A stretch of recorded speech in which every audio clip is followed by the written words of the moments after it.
Situated on the historic Halifax, Canada waterfront is an extraordinary maritime museum.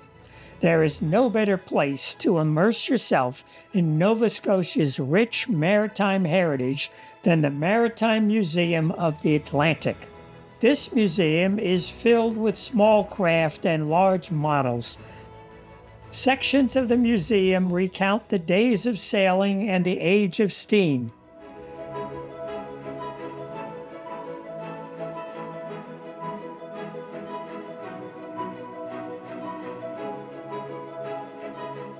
Two of the most important exhibits tell the story of disasters: the Halifax explosion of 1917 and the connection of Halifax to the sinking of the Titanic. This video highlights these two exhibits.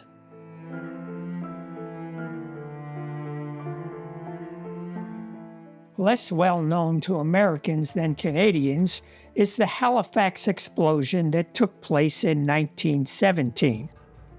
On the morning of December 6, 1917, the French cargo ship SS Mont Blanc collided with the Norwegian vessel SS Imo in the harbor of Halifax. The Mont Blanc was laden with high explosives bound for World War I fighting in Europe. The Mont Blanc caught fire and drifted toward Pier 6 in Halifax, where it exploded.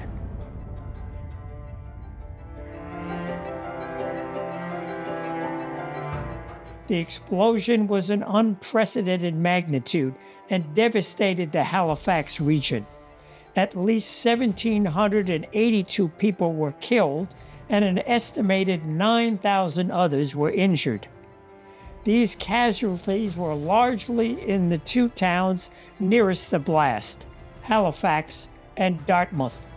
Every building within 1.6 miles of the blast, that is over 12,000 buildings, was destroyed or badly damaged. Hundreds of people who had been watching the fire from their homes were blinded when the blast wave shattered the windows in front of them. The blast was the largest human-made explosion until the first atomic bomb test in the New Mexico desert. The blast collapsed buildings, started fires, and hurled debris for miles. I visited one of the sites, which was a large piece of anchor that rested 2.36 miles from the blast center. The museum highlights extraordinary stories of heroism, tragedies, and extraordinary assistance efforts from this 1917 tragedy. Vincent Coleman worked at the railroad station in Halifax, which was a few hundred feet from Pier 6, where the Mont Blanc drifted after being struck. He desperately telegraphed trains coming into Halifax to stop. They did, and he saved many lives, but not his own. The telegraph key he used, as well as other artifacts, are on display in the museum. Captain Horatio Brannan commanded the tug Stella Maris. He towed the burning Mont Blanc away from Pier 6. When the Mont Blanc exploded, it badly damaged the Stella Maris, and Captain Brannan and 18 of his crew members were killed.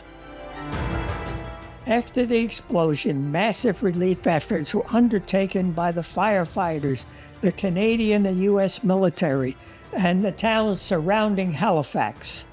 Relief efforts were hampered the following day by a blizzard that blanketed Halifax with 16 inches of heavy snow. One last tribute of thanks for support is a Christmas tree donated to the City of Boston annually that acknowledges Boston's support after the explosion. The tree is Boston's official Christmas tree and is lit in the Boston Commons throughout the holiday season.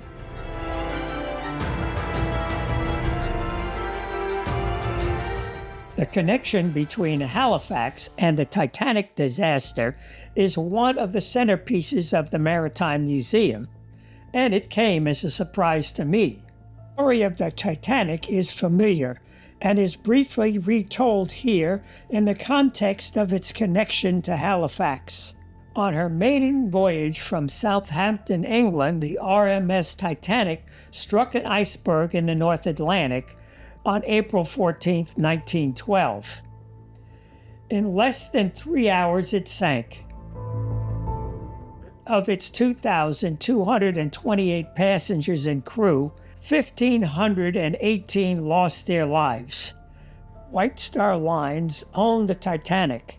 Its officials in New York at first believed the Titanic damage would allow it to sail to Halifax, the closest major port. It began to make plans to dispatch trains from New York to Halifax with passengers, relatives, and immigration officials.